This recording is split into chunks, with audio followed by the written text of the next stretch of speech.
for this podcast only. I brought out my Birkin bag. Love, love, love, love, love, love, love.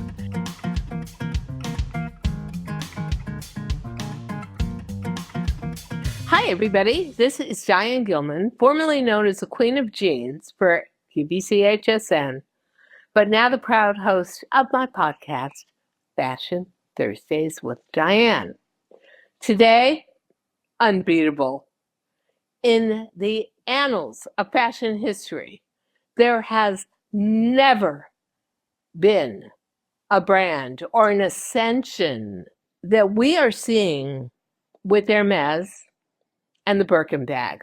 And for this podcast only, I brought out my Birkin bag. Love, love, love, love, love, love, love. And I think you're probably saying to yourself, this woman is crazy. But no, I honestly, all my adult life, said, if I can have a Birkin bag, I can die happy.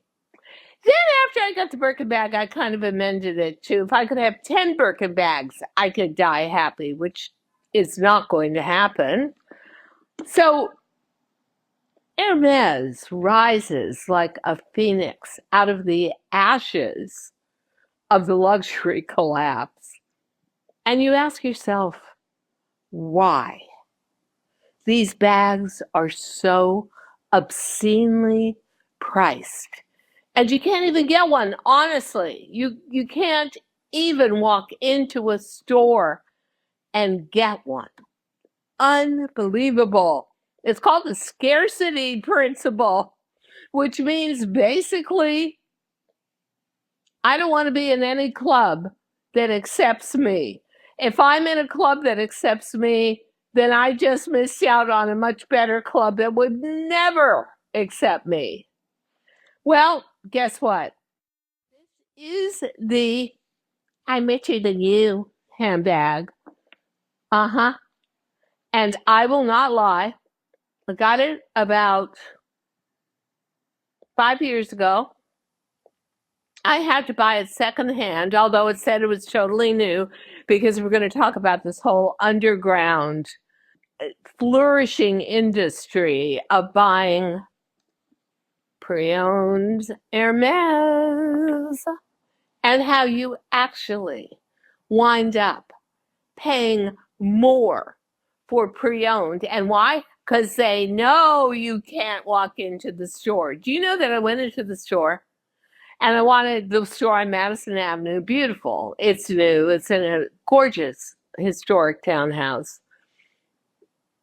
Of course, they're not going to give a bag to me, not in a city where every 24th person is a millionaire, and there are something like 160 billionaires living in this town.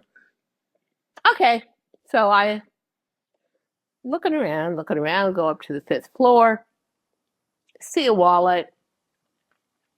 I like the idea of a wallet because you can hold it as a small handheld purse. Believe it or not, you have to take a number like in a delicatessen and wait for a sales associate. And what does a sales associate say to me? Oh, ma'am, we can't sell you that wallet. 5-year wait. And by then, the color may not even exist anymore.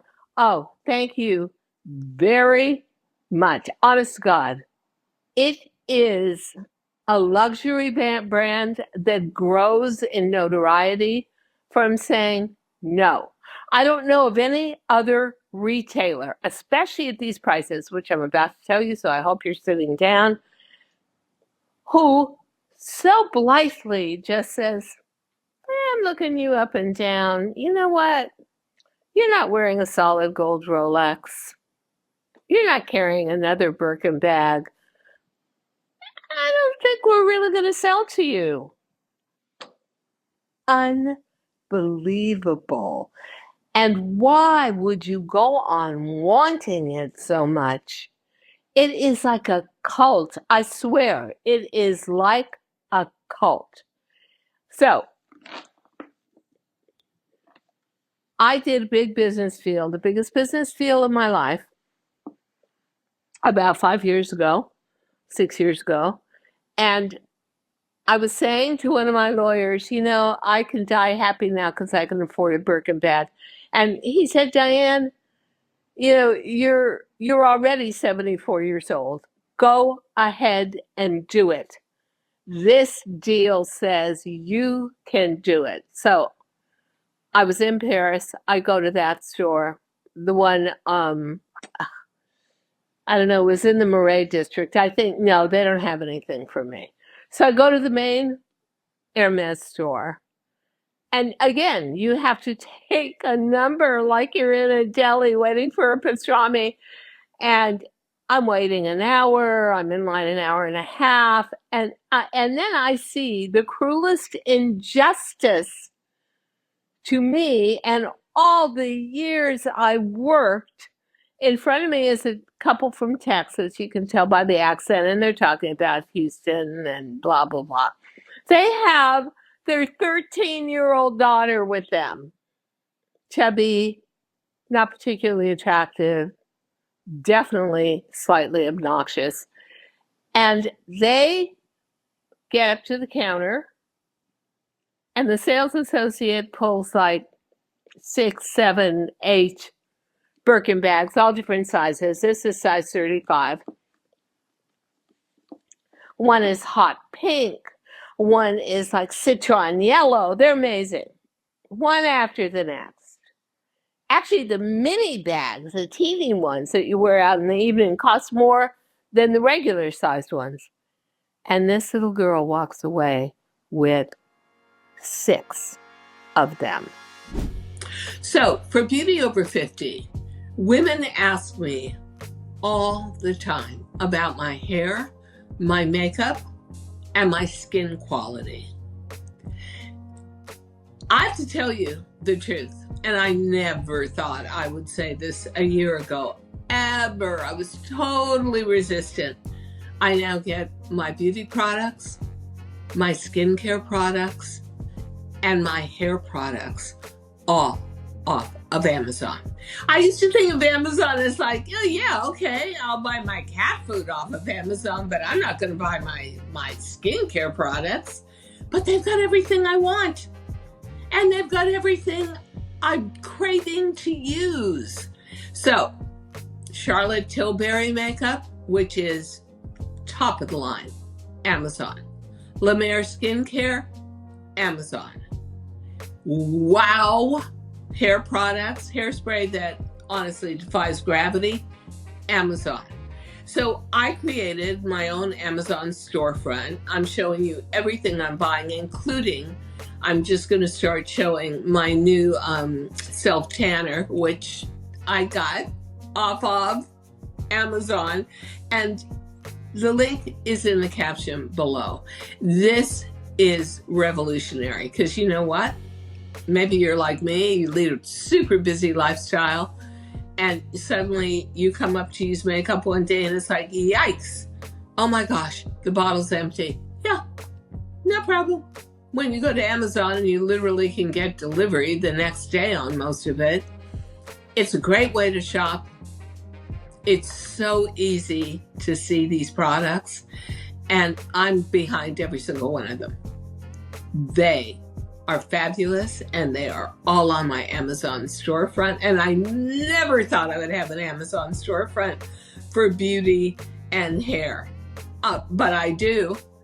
And I think you're going to find items that you become as addicted to as I am, like wow hairspray. I can't live without it now. I think I would go bonkers.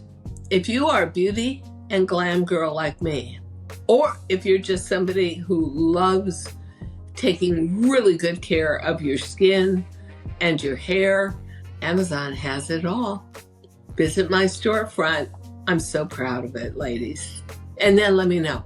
Let me know what you loved, how it worked for you. I can't wait for the good reviews to roll in. The link, again, is in the caption below. I had the greatest desire to just stalk that family, follow them out of the store, and take my chances with a running leap. How many of those bags can I grab and just race down a side street and hope I make it? What kind of life are you going to lead when at 13 years old, you have the equivalent of 300,000, 400,000 bags in your hands? That's your 13th year of life. Woo! The obscene pricing. Don't let anybody fool you and say to you, oh, they're $10,000. No, 1/3, a little less than 1/3 of this bag is $10,000. $35,000 with tax. And what has this bag done for me? It's gotten me memberships in exclusive women's clubs, Park Avenue clubs in New York. It has gotten me to the front of the line in every exclusive restaurant. It's garnered respect for me in every business deal I've done since. I can't lie. It's a tool. It says, I'm richer than you, I'm smarter than you, I'm better than you. Not that that's the credo I want to live by, but I'm going to be honest, it is effective and useful. And it is the cult of Hermès. It is a cult. We as fashionistas worship this bag. It is so much more than a handbag. It is such a sociological symbol of success and brain power and resilience and whoa. So where did it come from? And how can it be the only retailer who is not, as a luxury brand, dropping its prices? Not at all. Has had a tremendous growth rate in the last 10 years. I believe it was 1.6 billion. It has now gone to 14 billion, and there's no stopping it.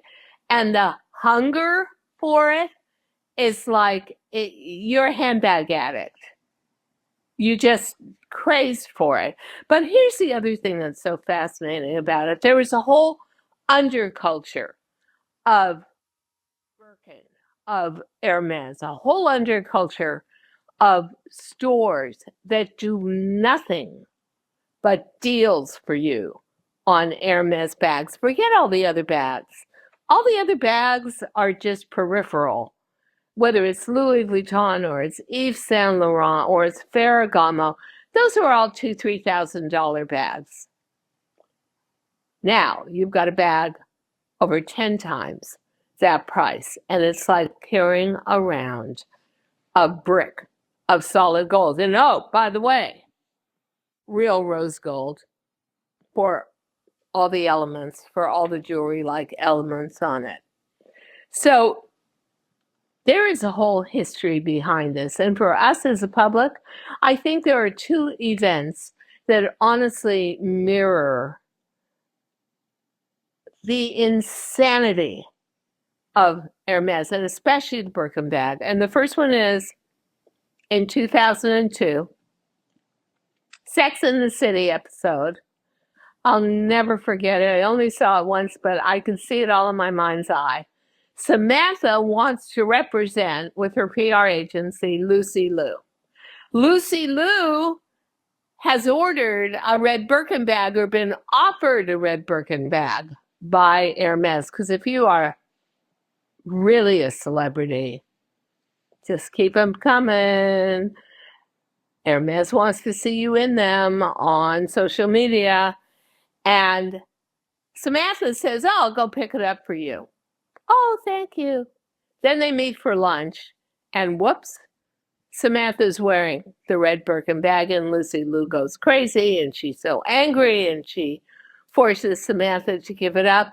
But the entire episode is about how excited Samantha is to have the red Birkin bag and how she doesn't want to give it up and how unfair it is. And yeah. So the other episode of Birkin is infamous, and that is 2005. And Oprah is in Paris filming who knows what. And I remember because I was staying at the Ritz, which is in Place Vendôme, Rive Droit, the right bank, and right by huge Birkin / Kelly / Hermès store. In the middle of the day, the store is locked up, no more customers, because the Kardashians have shown up, Kim and her mother. And what are they doing? They are spending the entire day in that Birkin store alone, having Hermès show them bag after bag after bag, and walking out with $1.5 million worth of bags. Oh yeah, no problem. So at the same time, in the afternoon, at about 4 p.m., Oprah shows up. She doesn't know the Kardashians are there, but she knows that the store hours are not equating to the fact that it's locked up, and she starts banging on the door. They won't let her in. Well, some people felt that that was way beyond snobism. That was actually a racial statement. It created a huge brouhaha, and there had to be a public apology from Hermès. Still, it definitely set a tone. And today, Kim Kardashian owns 100 Birkin bags. 100. Imagine. Well, that's nothing, because Victoria Beckham owns 150. But actually, that's nothing, because there is an heiress to a rubber plantation fortune in Singapore who owns 250 of them, and keep them coming. Poor Cardi B, she only owns 26. Poor thing. Now, where's the history here? It's actually unbelievable. This is a 200-year-old brand that is flourishing like never before. And honestly, it is living off social media and celebrity and the clientele of celebrity. So even though you can't buy it on the internet, you see it, you want it, you want to be in that social aspect of inclusion rather than exclusion. Good luck, girls. So honestly, they started in 1837. It is unbelievable. Making saddles in leather and horse bits for royalty, European royalty. They got around to becoming handbag experts in 1925. And since then, just to give you an idea of pricing, average price, $35,000. That's what gets you a super plain ivory bag. Now, I don't wear mine closed, but you get these flaps, the little jewelry things underneath, go through them, and you can have a totally closed up bag, but it's too much trouble for me. So I just wear it open. And oh, by the way, and my mother would point this out, you bought a bag for this price and it's not even lined inside right. It's not lined inside. It's just leather on leather. And it is truly the concept of supply and demand. They put one craftsman on each handbag. So it's not like it gets passed around in a factory. And because I know a lot about producing garments, it's not so different from doing accessories. But you don't have just one person unless it's a bespoke suit that's all handcrafted who's going to do the entire garment. Neither do you with a handbag.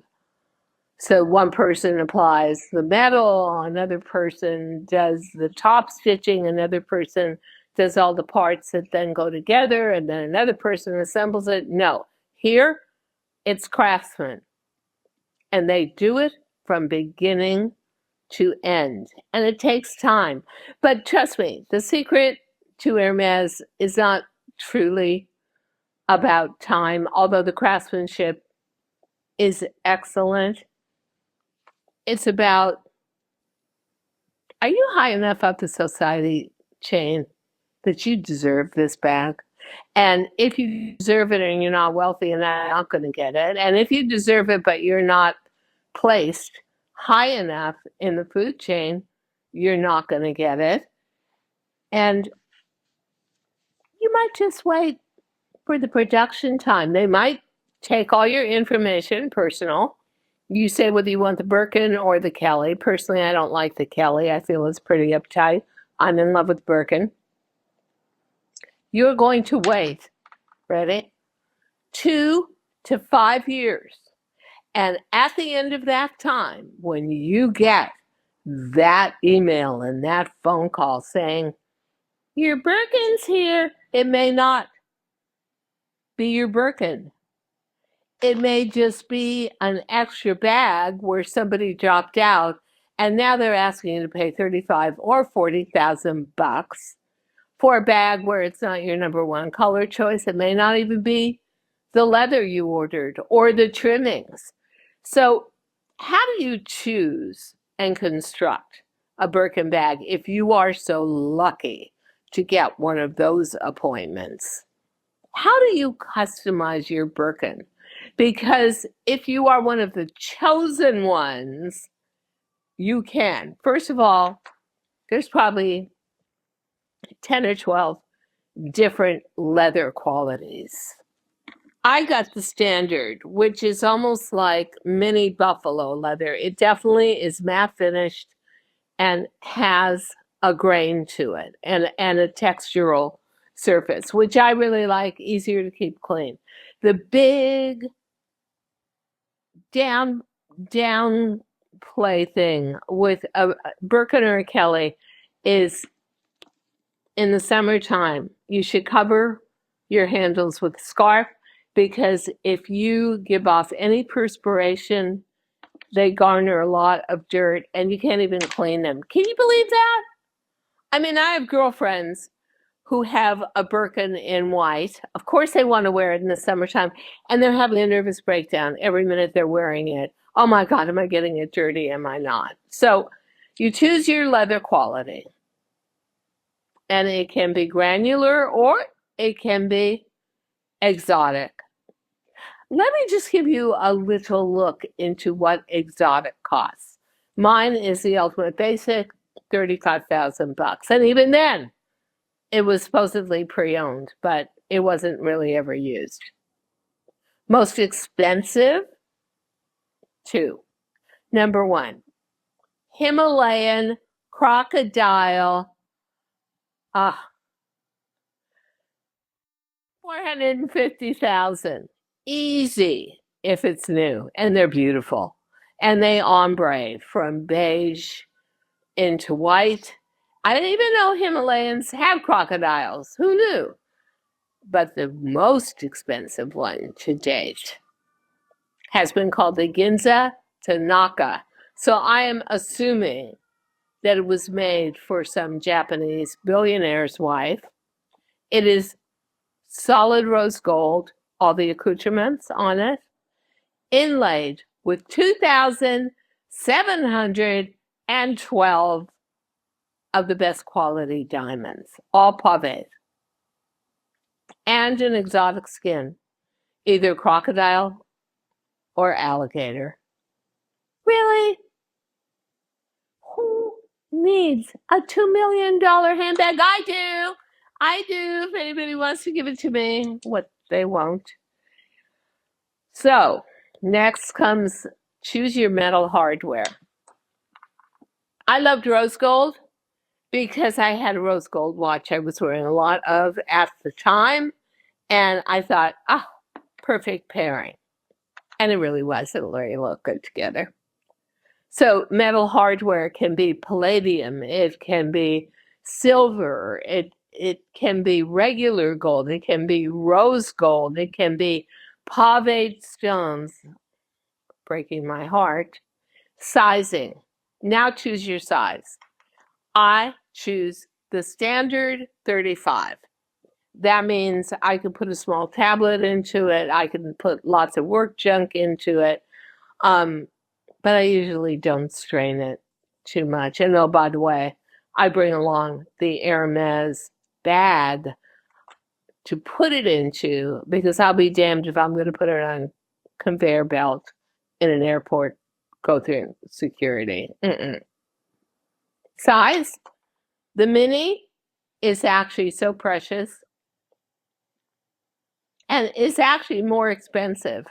Just because I think it's new and they had to kind of break the mold to make it happen, all the way up from mini, which is about 10, 12 centimeters, to 50, which is a travel size Birkin, which I have wanted all my adult female life. Oh my God.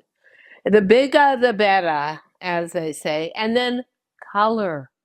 What can we do with color? Well, I've actually seen Birkin bags that are split in half, front and back, in different colors, or the thread going through it, the leather, almost harness leather here, going through it, and the hanging piece with the lock and the chain, which I love.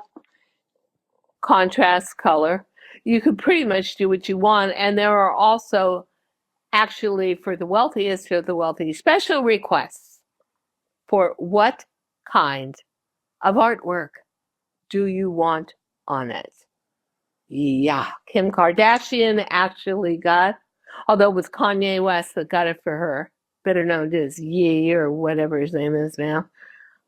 He took a piece of art from the eldest daughter, and he had Hermès transfer that to a canvas front Birkin bag. I mean, literally, it is it's almost an altar to wealth, really. And so if you become part of it, you feel like, yeah, I've really made it. No, you haven't. You just spent a ridiculous amount of money on a handbag. And by the way, I want to be very, very transparent about this. I've gotten tired of the bag. I have a short attention span. I love things when they're new.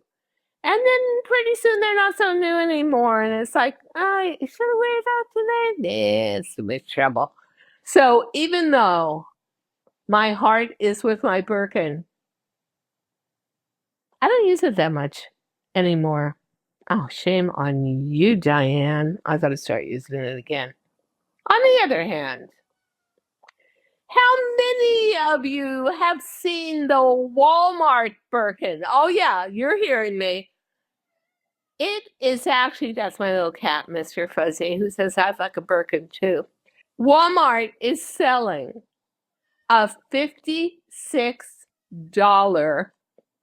knockoff copy of the Birkin bag with its own dust bag. And I gotta tell you, it's not the worst in the world.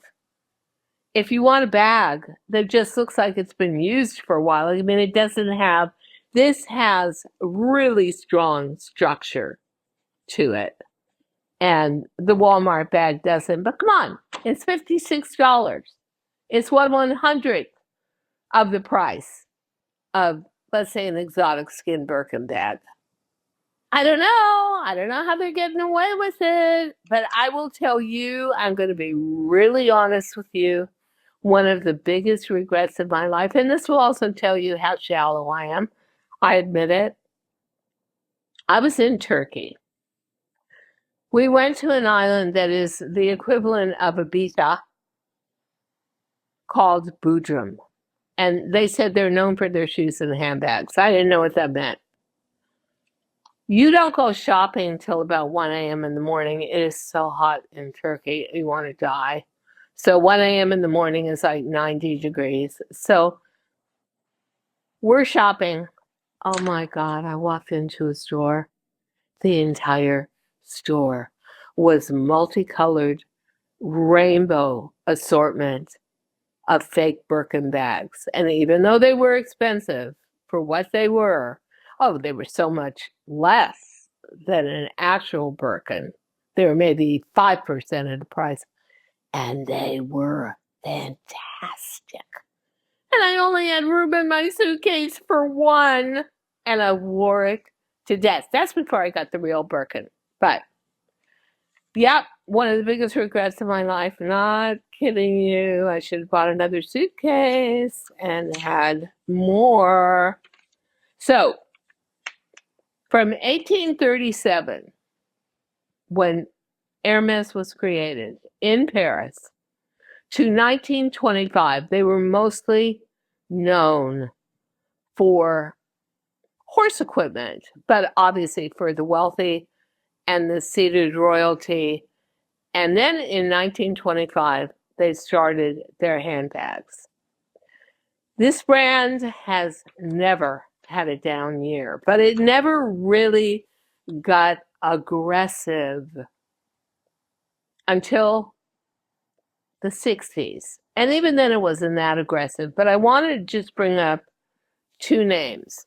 Grace Kelly, the Kelly bag, and Jane Birkin, the Birkin bag. So who was Jane Birkin? In the 60s, she became the Saint-Tropez muse of the film industry. She was a singer. Yeah. She was an actress. And she was a harbinger of chic. She hung out in the summers and made Saint-Tropez famous. And at that time, they created a bag for her, and she had really a lot of influence in the bag creation of the Birkin. But their intention was, you're not going to buy a million of these. It's going to be great. It's going to last forever. The craftsmanship is going to be superb.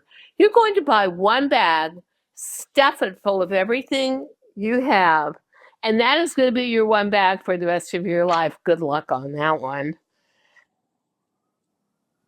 Then comes along Grace Kelly, late 50s, and she's going to get married and be a princess. She's marrying a king.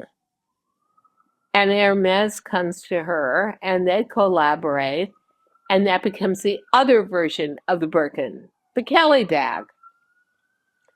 And I remember that was always my favorite part of every one of her outfits, because when she became engaged to the King of Monaco, she had to dress very conservatively. That was part of being part of royalty. But there you are. And that set it off. And honestly, since then, whether it's a Kelly or a Birkin, there is a sales history that is so consistent. You may want it, but you may not be good enough, or rich enough, or beautiful enough, or famous enough to get it. Oh, yeah. If you are any kind of star, it will actually be offered to you. Maybe that's my next bar that I set for myself. at 80 years old, that they actually come to me from saddle maker to social statement. Hermès has been just meteoric in its rise. And honestly, from bohemian, that's Jane Birkin and Saint-Tropez, to actual princess, the royalty factor of Grace Kelly, it has never stopped its climb. What is amazing to me now is, in a time where really prices are obscene, really insulting on luxury leather goods like Chanel. It's the same Chanel bag. They haven't used any design talent to redesign it or reline it or come up with exceptional forms of leather on the outside. The price in the last 5 years has risen 54%. So if you're asking me, would I choose a $10,000 Chanel bag or $35,000, I have to choke when I'm saying that, price ticket on a Birkin? I would choose a Birkin. I would say, yeah, okay, I'll walk right past 3 Chanels for the Birkin. Why? Because the resale value of a pre-owned Birkin may actually equate to more than you spent on the actual bag. And there are some stories, and I missed one in London, and I always say to myself, I can't believe that. And we were staying in Chelsea, and it's in Chelsea, but that's all they do all day long. Buy from individuals and resell. And if you saw the assortment, honestly, if you're a fashionista like me, it would break your heart. So we can all dream, can't we? And if you're dreaming, you might as well dream big and honestly go for the one luxury brand that will take the place of 20 other handbags in your closet, that will say more about you than any resume ever could. And that honestly is one of the best investments you could ever make, along with gold. It's almost like cryptocurrency. And actually, if I understood cryptocurrency, I would equate it more fully to that. So whether you are in Chicago or LA or New York or on Place Vendôme in Paris, all us fashionista girls know the cult of Hermès. Bye, girls. Wishing you luck in getting your own Birkin. Thank you so much for listening to Too Young to Be Old podcast. The episode may be over, but the fun doesn't have to stop here. Find us on Facebook, Instagram, TikTok, and YouTube at The Diane Gilman, or visit our website, thedianegilman.com. If you like the show, leave us a rating or a review and subscribe so you don't miss the next episode. And until then, don't forget, age is just a number. Together, we'll prove that we are all too young to be old.